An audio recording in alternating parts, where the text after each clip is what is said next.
요한일서 2장 오늘 1절로부터 12절까지, 낮에도 12절이었는데 저녁도 12절까지 보겠습니다. 한 절씩 교독하겠습니다. 나의 자녀들아, 내가 이것을 너희에게 쓰면 너희로 죄를 범하지 않게 하려 함이라.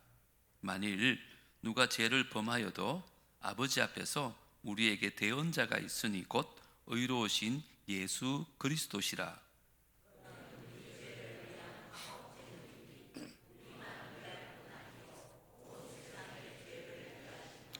우리가 그의 계명을 지키면 이로써 우리가 그를 아는 줄로 알 것이요,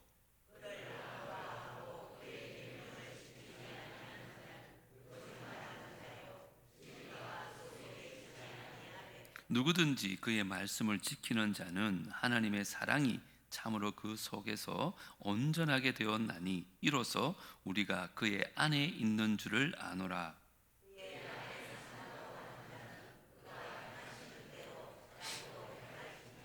사랑하는 자들아, 내가 새 계명을 너희에게 쓰는 것이 아니라 너희가 처음부터 가진 옛 계명이니 이 옛 계명은 너희가 들은 바 말씀이거니와.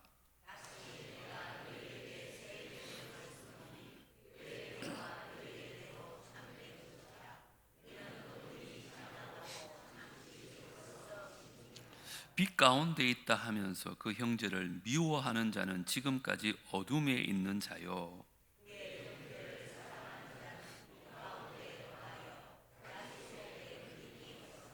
그의 형제를 미워하는 자는 어둠에 있고 또 어둠에 행하며 갈 곳을 알지 못하나니 이는 그 어둠이 그의 눈을 멀게 하였음이라. 자녀들아, 내가 너희에게 쓰는 것은 너희 죄가 그의 이름으로 말미암아 사함을 받았음이요. 아멘. 지난 시간부터 요한일서를 이제 강의합니다. 오늘 두 번째 시간인데요, 첫 번째 시간에는 사도 요한의 권면이라는 제목으로 세 가지를 살펴봤어요. 혹시 기억 아무도 안 하시죠? 제가 준비했습니다. 첫 번째 권면은 그리스도와 깊은 사귐을 누리라. 두 번째 권면은 성도들과, 하나님뿐만 아니라 성도들과도 영적인 사귐을 가지라. 그저 동호회처럼 세상 사람들처럼 모이지 말고 그리스도 안에 모임은 영적인 사귐이 있어야 된다. 그리고 세 번째는 이제 어둠과의, 죄와의 사귐을 청산하라, 이렇게 말씀을 나누었어요. 자, 이제 2장을 넘으면 오늘은 구원받은 성도의 삶이란 제목으로 말씀을 좀 나누려고 합니다. 요한 1서에 보면 많이 등장하는 단어가 하나 있습니다. 그게 뭐냐 하면 안다라는 단어입니다. 안다. 무려 20번이나 이 안다라는 단어가 등장을 하는데요, 왜 이런 단어를 사도 요한은 사용했을까요? 그것은 우리가 하나님을 믿는다는 것, 다시 말하면 우리의 신앙은 그냥 알쏭달쏭하고 긴가민가한 것이 아니라 확실히 알고 또 경험하고 체험할 수 있어야 한다는 것을 깨닫게 하기 위해서 안다라는 말을 많이 씁니다. 그러면서 요한복음 요한일서 5장 13절에 보면 요한일서를 기록한 목적도 이렇게 나와 있어요. 같이 한번 읽어볼까요? 시작. 내가 하나님의 아들의 이름을 믿는 너희에게 이것을 쓰는 것은 너희로 하여금 너희에게 영생이 있음을 알게 하려 함이라. 그렇게 말합니다. 요한은 요한복음도 쓰고 요한 1, 2, 3수도 썼거든요. 요한복음에 쓴 목적은 뭐냐 하면 너희들이 예수 그리스도를 믿음으로 말미암아 구원을 얻는다, 그것 때문에 예수를 믿게 하기 위해서 썼다 그래요. 그런데 몇 년이 지나서 요한 1서를 기록하는 목적은 그 너희들이 믿음이 있어서 영생이 있음을 너희들이 알았으면 좋겠다, 이런 말합니다. 다시 말하면 저와 여러분이 구원을 받았는지 구원받지 않았는지를 확실히 알고 신앙생활을 하라는 걸 한번 물어보겠습니다. 여러분은 예수님이 우리를 구원하기 위해서 십자가에 달려 죽으신 하나님의 아들 메시아이심을 믿습니까?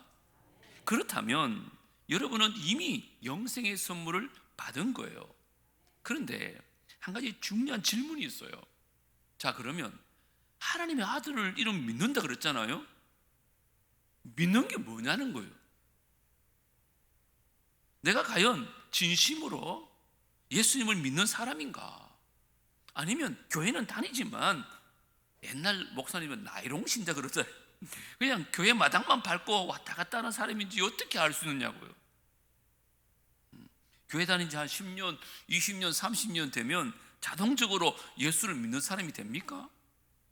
아니면 어느 집회에 손 들고 오늘부터 예수 믿겠습니다 하고 예수님 그때부터 진실된 신앙인이 될까요? 하나님은 여러분들이 구원의 확신을 가지고 그 믿음 안에서 영생의 기쁨을 누리며 살기를 원하세요. 그런데 그러기 위해서는 내가 정말 확실하게 예수를 믿는가를 깨달아야 된다는 거죠. 예수님은 나무는 열매를 보아한다 그랬거든요. 다시 말하면 참된 그리스도인이라면 우리 삶에 분명히 열매가 있다는 거예요. 그 열매를 보면 우리 삶이 구원받은 삶인지 아닌지를 알 수 있는 거죠. 오늘 제가 그 얘기를 좀 하고 싶은데 하면서 좀 염려되는 건 있어요. 이 말씀을 여러분 자신에게 적용해야 되지 절대 다른 사람에게 적용하면 안 돼요. 다른 사람의 구원의 문제는 우리는 아무도 몰라요. 목사인 저도 몰라요. 하나님만 아시고 본인만 알아요. 오늘 말씀 들으면서 아, 그래, 내가 참 그리스도인이구나, 그런 확신이 들면 하나님께 감사하고 또 그 복음 안에서 구원의 확신을 갖고 사시면 돼요. 근데 만약에 오늘 제가 드리는 말씀을 통해서 야, 오늘 말씀 들어보니까 내가 아직 참 그리스도인이 아닌 것 같아, 혹 그런 마음이 든다면 오늘이라도 주님 앞에 회개하고 예수 그리스도를 정말 내 마음에 믿음으로 말미암아 하나님의 자녀로 거듭날 수 있는 복된 시간 되어지기를 주님으로 축복합니다. 자, 구원받은 성도는 제일 먼저 주 안에서 죄와 싸우는 삶이 반드시 있습니다. 반드시 있다고요. 반드시. 1절 상반절 보십시오. 나의 자녀들아, 내가 이것을 너희에게 쓰면 너희로 뭐라 그래요? 죄를 범하지 않게 하려 함이라. 요한일서 2장 첫머리에 사도 요한이 얘기하는 것은 내가 이것을 쓰는 이유가 뭔가? 그것은 바로 죄를 범하지 않기 위함이다. 그가 말하는 죄 문제가 뭐냐면 1장 후반절입니다. 이것을 쓴다 하는 것은. 그래서 1장 9절 중심으로 하는 참된 회개에 대한 말씀이에요. 우리가 죄를 자백할 때 하나님께서 우리 죄를 다 사해 주시잖아요.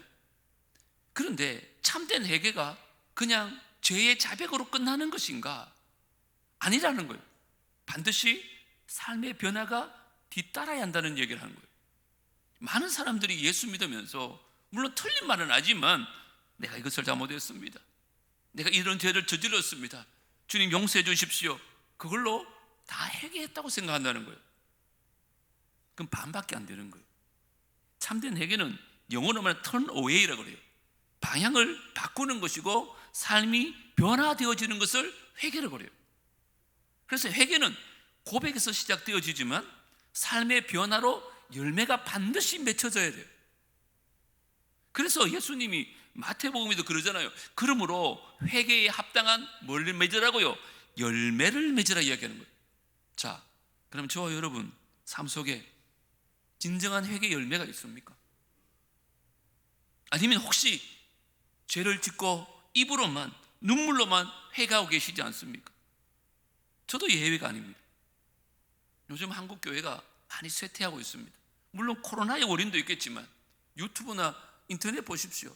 그 댓글 보면 기독교를 욕하고 비난하는 사람들이 얼마나 많은지 몰라요. 다 누구 욕하는 걸까요? 저 욕하는 거고 우리 욕하는 거예요. 예수님 욕하는 사람 아무도 없습니다. 왜 그럴까요? 한마디로 말하면 많은 기독교인들이 예수를 믿는다고 하면서 회개에 합당한 열매의 삶을 못 살았기 때문에 그런 거예요. 입으로는 예수 믿는다고 하면서 우리 삶으로 예수님을 부인하고 있기 때문에 그 세상의 빛으로 살지 못하는 거예요. 그래서 비난을 면치 못하는 거예요. 여러분, 우리의 죄를 고백하는 것으로 끝나는 것이 아니라 이제부터라도 죄에서 돌아서는 회개의 열매를 맺는 참된 그리스도인들 되어지기를 주의 이름으로 축복합니다. 근데 여기서 중요한 진리가 하나 있어요. 제가 지난 시간도 말씀드렸는데, 죄와 싸운다는 것은 죄를 다시 짓지 않는다는 것과는 별개의 문제예요. 지난 시간 말씀드렸잖아요. 우리가 세상을 살면서 육신을 입고 있는 한 끊임없이 죄의 유혹을 받게 되어 있어요. 우리가 피 흘리기까지 죄와 싸우지만 넘어질 때가 있다니까요. 그리스도인이라고 평생 다시 죄 짓지 않는 사람이 아니에요. 넘어진다 할지라도 다시 주님 안에서 통회하고 자복함으로 말미암아 마음으로 회개하고 다시 일어서는 사람을 그리스도인이라 그래요. 여러분 1절 후반절 보세요. 다 같이 읽어볼까요? 시작. 만일 누가 죄를 범하여도 아버지 앞에서 우리에게 대언자가 있으니 곧 의로우신 예수 그리스도시라. 우리 생각에는 아니 저 인간이 또 그 짓 해놓고 자기는 회개했대. 그러면 여러분 생각에는 용납이 되어지지 않죠. 근데 사도 요한은 뭐라 그래요? 만일 누가 범죄했더라도 우리가 주님 앞에서 의롭다고 인정받을 수 있는 이유가 있대요. 뭐가요? 대언자 대신 예수님이 계시기 때문에 그렇다. 우리가 물론 죄와 피 흘리게 싸워야 돼요. 하지만 넘어질 때가 있잖아요. 그때 예수님이 뭐라고 한다는 거예요? 변호한다는 거거든요. 대언한다는 말. 아버지, 사랑하는 아들, 딸이 또 넘어졌네요. 그런데 제가 저의 죄값을 그 십자가의 보혈로 다 갚은 것 아시죠? 다시 한번 용서해 주시고 저 사람을 하나님이 기뻐하시는 의인 삼아 달라고. 우리 예수님께서 우리를 대신해서 하나님 앞에 대언자로 계시다는 거예요. 그래서 우리가 용서를 받는 거예요. 우리가 의롭게 살아서 용서받는 게 아니라 우리의 죄를 대신하신 예수님께서 하나님 앞에 대언자로 계시기 때문에 그 예수님을 보시고 우리를 의롭다는 거예요. 그러므로 우리가 이 예수를 진짜 믿고 의지할 때 우리가 죄의 싸움에서 간혹 넘어질 때가 있다 할지라도 우리는요 구원을 잃는 건 절대 아닙니다. 왜냐하면 예수님의 은혜와 사랑이 우리를 굳게 붙잡고 있기 때문에 그런 거예요. 내가 의로워서 되는 게 아니에요. 이 말이 2절에 나와요. 2절 같이 읽어볼까요? 시작. 그는 우리 죄를 위한 화목제물이니 우리만 위할 뿐 아니요 온 세상의 죄를 위함이라. 공의로운 하나님께서 죄를 미워하시죠. 죄는 반드시 심판합니다. 형벌할 수밖에 없어요. 그런데 그 죄의 값을 누가 치루었다고요? 예수님이 우리 대신 치루셨어요. 다시 말하면 하나님의 분노를 만족시키신 거예요. 하나님의 공의를 만족시키시고 우리와 하나님을 화목제물로 화해케 했다는 거죠. 나를 위해서 돌아가신 그 예수님과 그 사랑과 희생을 생각하면 올바른 복음을 깨닫는 사람은 이제 나는 오늘 죽어도 천국 갈 수 있겠구나, 내 마음대로 살자, 이런 마음을 가질 수가 없다는 거예요. 그럼 구원파들이 하는 말이에요. 내가 죽어야 될 그 십자가에서 우리 예수님이 내 대신 달려 돌아가셨다니 가슴이 막 무너지는 거예요. 그 하나님의 은혜를 감사하면서 이제는 다시는 내가 죄를 짓지 않으리라, 그렇게 살아가는 것이 구원받은 사람의 삶이라는 거예요. 내가 예수를 믿는다 하면서 죄를 져도 마음에 가책도 없고 여전히 죄의 자리에 앉아서 살고 있다면 죄송하지만 그 사람은 구원받지 못한 사람이에요. 구원받은 사람 간혹 죄 지을 수 있어요. 하지만 다시 통회하고 자복하고 회개하고 주님께로 돌아오는 거죠. 그런 삶을 사는 사람이 구원받은 사람이에요. 요한일서 4장 10절에 보십시오. 사랑은 여기 있으니 우리가 하나님을 사랑한 것이 아니요 하나님이 우리를 사랑하사 뭐 했다고요? 우리 죄를 속하기 위하여 화목제물로 그 아들을 보내셨습니다. 하나밖에 없는 아들, 우리를 위해서 죽도록 내어주신 분이 하나님이세요. 그게 바로 하나님의 사랑이라는 거예요. 여러분에게 자녀 있잖아요. 다른 사람을 살리기 위해서 내어줄 수 있다고 생각합니까? 저는 못할 것 같은데요. 아무리 제가 사랑하는 사람이라도 제가 낳은 아들, 딸을 대신 죽게 할 만큼 사랑할 수 있는 사람은 이 세상에 없어요. 이게 인간으로는 이해할 수 없고 깨달을 수 없는 놀라운 하나님의 사랑이라는 거예요. 그러면 이 놀라운 하나님의 사랑을 저와 여러분이 받은 거 아니에요? 그렇다면 죄 속에서 허우적거리면서 날마다 죄와 동침하면서 살 수 없다는 거예요. 진짜 구원받았으면 죄를 지을 수도 있지만 죄를 미워하게 되어 있어요. 죄와 싸우게 되어 있어요. 간혹 넘어질지라도 또 눈물 흘리며 회개하고 다시 주님 원하시는 거룩한 삶을 살도록 노력하는 거예요. 노력해서 거룩해지는 게 아니라 거룩한 은혜를 받았기 때문에 그렇게 사는 거예요.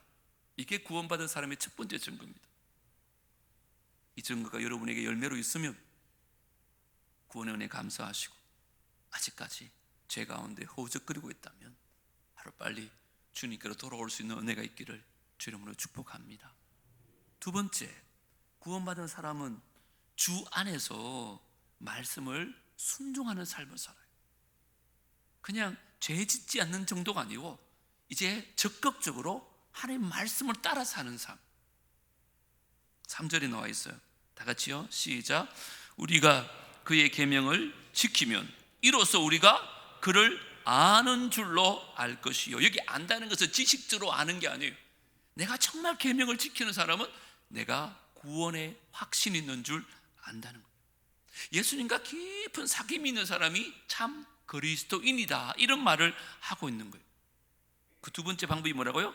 내가 계명을 지키며 사는가. 그것을 보면 된다는 거예요. 물론 모든 율법을 다 지켜 행하여 구원받는 거 아니에요. 그럴 수도 없어요. 율법은 죄를 깨닫게 하는 거예요. 율법을 지켜 구원받는 것이 아니라 내가 구원받았기 때문에 말씀에 순종하며 사는 거예요. 생각해 보세요. 하나밖에 없는 아들을 십자가에 내어줄 정도, 나를 그렇게 사랑할 수 있는 하나님의 사랑을 깨닫는다면 이제 하나님과 깊은 교제 가운데 정말 하나님을 기쁘게 해주고 싶은 마음 없을까요? 여러분, 사랑하는 사람이 있으면 어떻게 하든지 기쁘게 해주고 싶죠. 내가 그를 기쁘게 해서 감동시켜주는 것이 아니라 내가 받은 사랑이 감사해서 기쁘게 하는 거죠. 하나님 기뻐하는 게 뭘까요? 순종하는 삶입니다.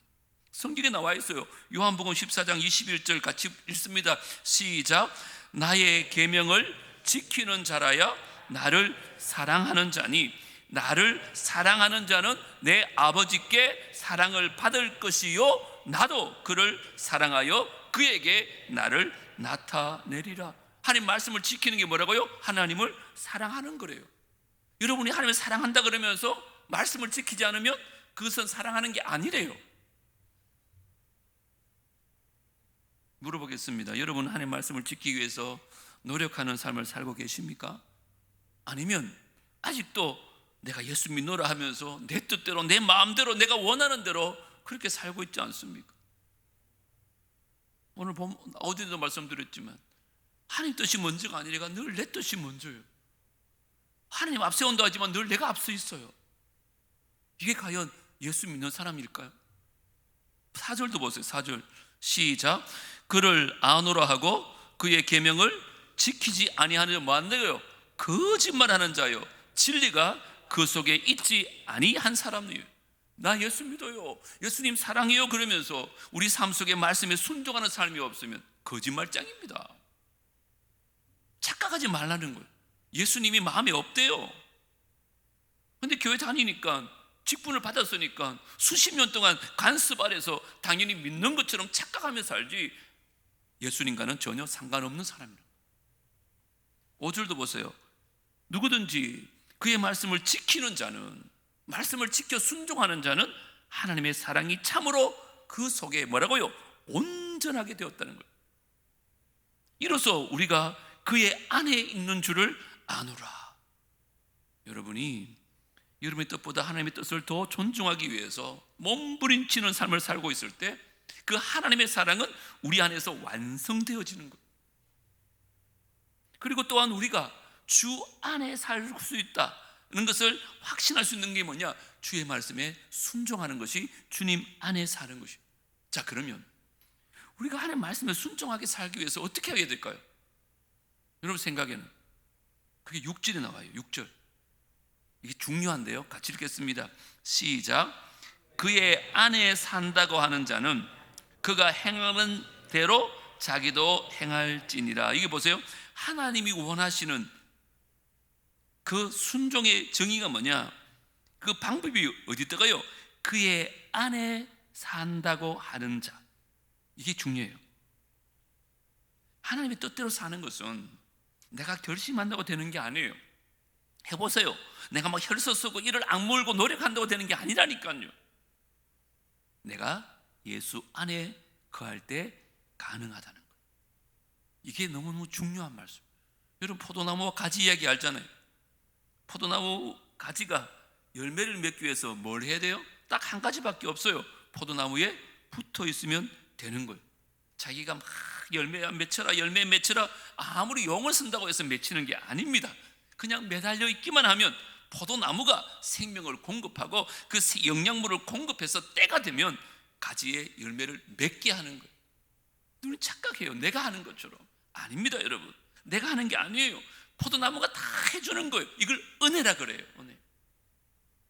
내가 해야 할 일은 뭘까요? 오직 포도나무에 붙어 있기만 하면 되는 거예요.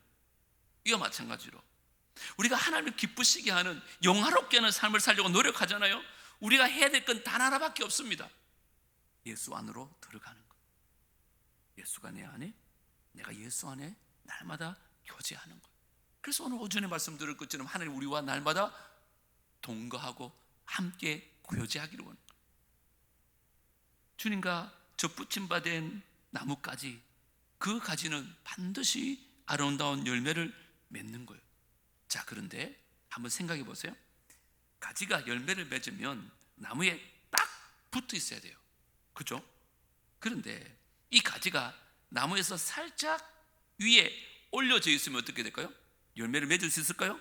못 맺습니다. 그리고 가지가 아주 가까이 한 0.001mm 떨어져 있으면요, 아무리 가까이 있어도 열매를 맺을 수가 없어요. 기억하십시오. 예를 들면 주일날 딱 붙어 있다가 월요일부터 토요일까지 띄워놓으면 열매를 맺을까요, 안 맺을까요? 못 맺습니다.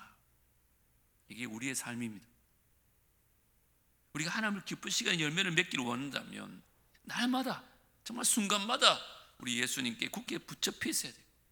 사람들이 보든 말든, 알아주든 알아주지 않든, 내가 교회에 있든 세상에 있든 항상 예수님 꼭 붙잡고 나갈 때 내가 하는 것이 아니라 내 속에 살아계신 예수님께서 아름다운 삶의 열매를, 순종의 열매를 맺게 하여 주실 줄 믿습니다. 우리가 순종의 열매를 맺어야 구원받은 성도의 삶입니다. 자, 마지막으로 하나만 더. 구원받은 성도는요, 이제 주 안에서 이웃을 사랑하는 삶을 살아요. 7절 8절 우리 같이 한번 읽겠습니다. 시작.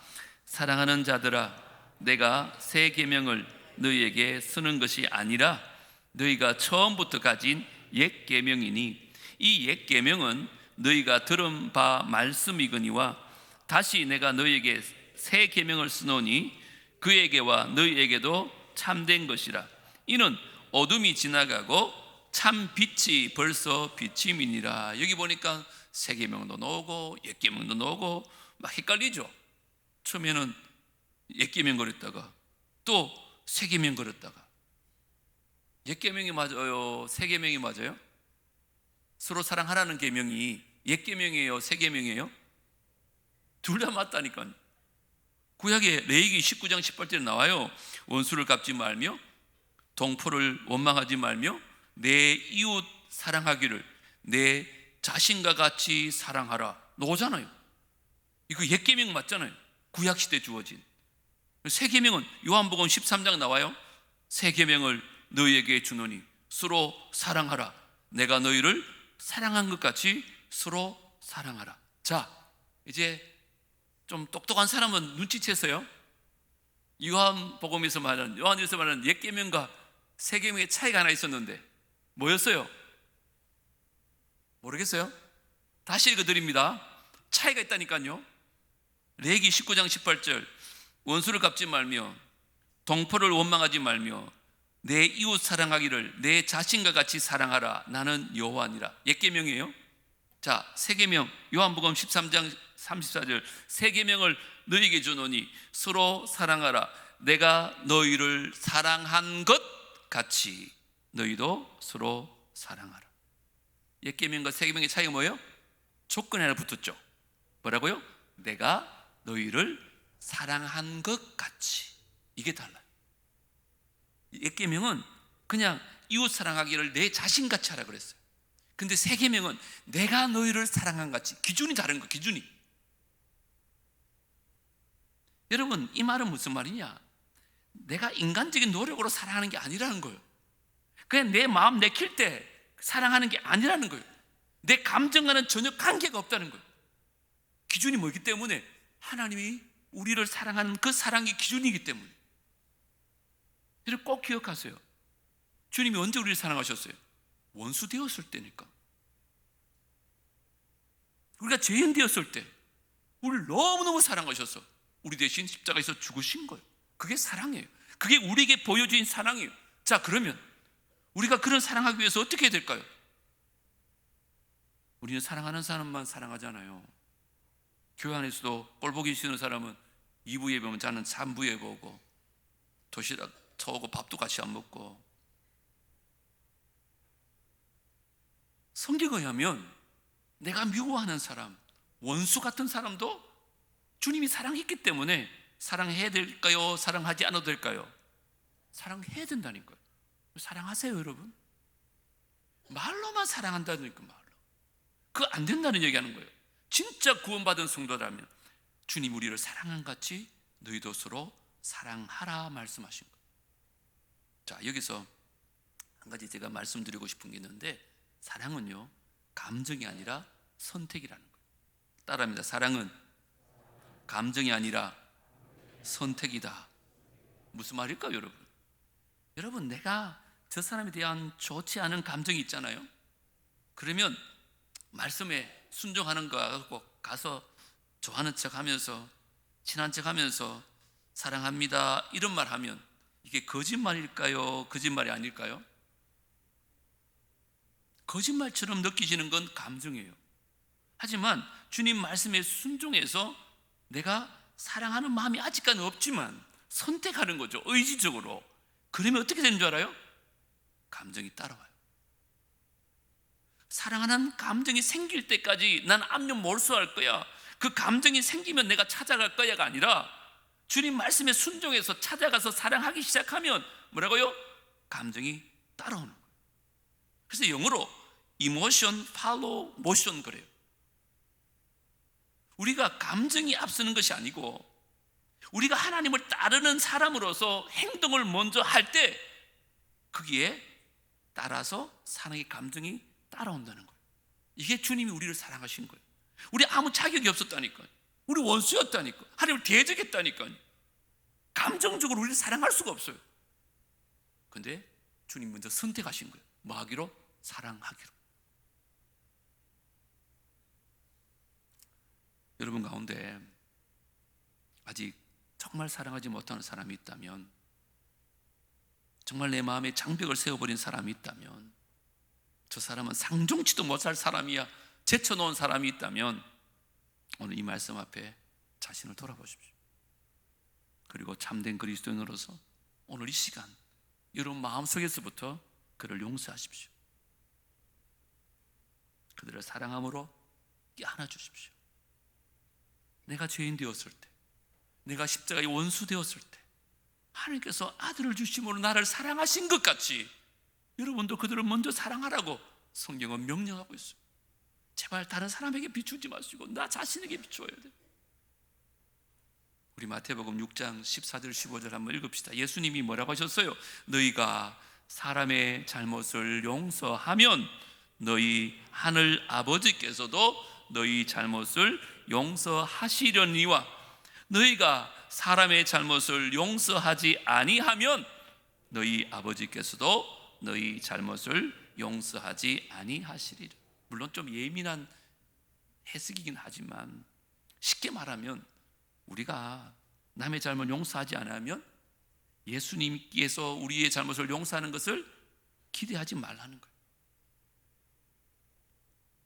내가 이 사람은 죽어도 용서 못해, 여러분들이 그렇게 말하는 순간 하나님, 저의 죄를 용서 안 해주셔도 괜찮아요. 하나님과 저의 관계가 끊어져도 괜찮아요. 저는 평생 저 인간 미워하며 살겠습니다. 그렇게 얘기하는 것과 똑같다는 거예요. 여러분에게 마음을 아프게 한 사람, 여러분 그 사람에게 받은 상처만 해도 여러분 얼마나 힘드십니까? 그것만으로도 충분하잖아요. 왜 그 사람 때문에 여러분을 더 괴롭게 허락하냐고요. 왜 그 사람 때문에 관계까지 절단되도록 허락하냐고요. 용서는 그 사람을 위해서 하는 것이 아니라 나 자신을 위해서 한다, 그런 말 들어보셨죠? 이게 진짜 맞는 말이에요. 그 사람이 용서받을 자격이 있어서 용서하는 게 아니라 내가 용서해야 먼저는 하나님과 나의 관계가 막히지 않기 때문에 하나님 앞에 내가 올바로 서기 위해서 내가 용서하는 거죠. 더 이상 미움의 감옥에 여러분 가둬두지 마세요. 예수님이 우리를 사랑하셨던 것처럼 그 예수님의 사랑으로 그들을 용서하시기 바랍니다. 그럴 때 여러분의 삶을 통해서 하나님 영광 받으시고 하나님 관계가 회복되어지고 여러분은 참된 구원의 기쁨과 감격 속에 살아가게 될 줄 믿습니다. 제 말씀을 맺을 텐데요, 오늘 들은 말씀 한번 생각하면서 나 자신을 한번 돌아보세요. 제발 다른 사람 보지 마시고 과연 나는 진짜 예수 믿고 영생을 받은 참 그리스도인인가? 여러분 마음에 판단이 섰으리라 생각합니다. 참된 기독교인은 예수님을 믿고 나의 죄를 고백하는 데 끝나는 것이 아니라 뭐라고요? 죄와 피 흘리기까지 싸우는 치열한 전투를 벌이는 삶이 있습니다. 내 뜻대로만 사는 것이 아니라 하나님의 뜻대로 행함으로 하나님을 기쁘시게 하기 위한 그런 소원을 가지고 주의 뜻을 행하기 위해서 달려가는 삶을 산다는 거예요. 또한 나를 사랑하는 사람만 사랑하는 것이 아니라 나를 미워하는 사람까지도, 내게 죄를 범한 사람까지도 그리스도의 사랑으로 품고 이해하고 용서하고 사랑하는 그런 삶을 산다는 것입니다. 이 세 가지 모두가 내 힘으로 할 수 있는 게 아니에요. 내가 예수를 믿고 그를 영접할 때 내 안에 살아계신 예수님께서 나를 변화시켜 주시는, 그래서 주 안에서 제가 주 안에서라고 3번이나 강조했어요. 내 힘으로 되는 게 아니에요. 여러분 삶 속에 이런 3가지 구원의 증거가 나타나고 있다면 여러분에게 영생의 선물을 허락하신 하나님을 찬양하시기 바랍니다. 하지만 아직 이 3가지 증거가 솔직하게 내 안에 나타나지 않았다면 아직 내가 내 삶의 주인이 되어서 살아있다는 것을 꼭 기억하시고 오늘 이 시간 진심으로 주님 앞에 회개하고 주님, 내 속에 들어오셔서 나의 구원자가 되어 주십시오. 나의 왕이 되어 주십시오. 이제는 내가 사는 것이 아니라 내 안에 예수님만이 사시게 해달라고 기도하고 예수님을 영접하고 다시 구원의 반열에서 주님을 기쁘시게 하는 삶을 우리 모두가 살아갈 수 있기를 주 이름으로 축복합니다. 오늘 구원받은 성도의 삶 3가지 살펴봤어요. 주 안에서 죄와 싸우는 삶, 주 안에서 말씀을 순종하는 삶, 주 안에서 이웃을 사랑하는 삶. 하나님, 우리가 오랫동안 교회를 다니다 보면 나도 모르게 당연히 구원받은 사람이라고 착각할 때가 많습니다. 내가 또 집사가 되고 권사가 되고 장로가 되고 목사가 되면 당연히 구원받은 사람이라고 착각할 때가 많습니다. 오늘 구원받은 성도의 삶의 열매들을 살펴봤습니다. 물론 이 열매가 반드시 있어야 구원받는 건 아니지만 예수님 말씀처럼 나무는 열매로 안다고 하였사오니 혹 우리 안에 이 열매가 없다면 내가 과연 참된 그리스도인이 맞는가? 내 자신을 한번 돌아보게 하여 주시고 정말 이 열매가 우리 삶 속에 맺히고 있다면 그 구원의 확신에 감사하고 주님 앞에 영광 올려드리는 삶을 사는 우리 모두가 되게 하여 주시옵소서. 특별히 이 말씀 우리 힘으로 되지 않는 것을 기억합니다. 죄와 싸우는 것도 너무 힘들고 말씀에 순종하는 것도 너무 어렵고 특별히 원수를 사랑하는 것조차도 너무너무 힘듭니다. 그래서 주 안에서 주님 주신 힘으로만 가능하오니 가지가 나무에 붙어 있는 것처럼 우리가 주님께 딱 붙어서 주님 주신 힘으로 열매 맺는 우리가 되게 하여 주시옵소서.